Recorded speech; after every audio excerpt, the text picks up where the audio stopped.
नमस्कार. आज त्रिपुरारी पौर्णिमा आहे, तर त्याचीच तयारी चालू आहे. सुतारकाका आमच्या मदतीसाठी आले. थोडे झाडून घेतलं. वैभव इथं पाणी मारून घेत आहे आणि मी गोठ्यामध्ये शेण घ्यायला गेले. इथं गंगाला भेटले. आज सकाळी गायींना शेतात सोडलं होतं, त्यामुळे गोठ्यामध्ये शेण नव्हतं. मग मी मागच्या छोट्या वासरांचं शेण घेतलं आणि चालू केलं सारवायला. शेजारून काही टीनेजर्स गेले. त्यांनी शेण पाहून शी असा भाव दाखवून गेले की हे घाण नाहीये. शेणाचं महत्व आपल्या सनातन धर्मात किती आहे हे त्यांना माहित नाही. आज सायन्सही मान्य करत आहे की शेण हा नैसर्गिक सॅनिटायझर आणि इन्सुलेटर आहे, पण त्यांच्या सो कॉल्ड सेक्युलरिझम शिक्षण पद्धतीला हे समजणार नाही. असो, सर्व सारवत असताना पाऊस यायला लागला. मग थोडा वेळ सभामंडपात मंजुळासोबत बसले.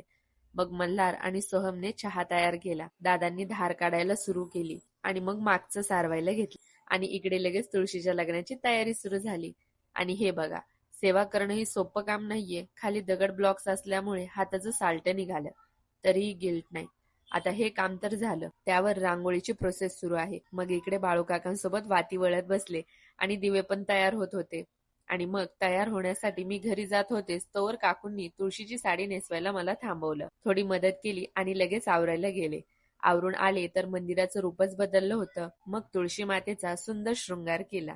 माता खरंच खूप सुंदर दिसत होती.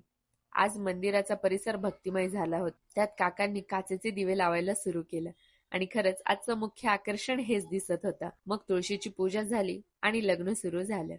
लग्न आणि आरती झाल्यावर छोटासा मिनी फायर शो झाला.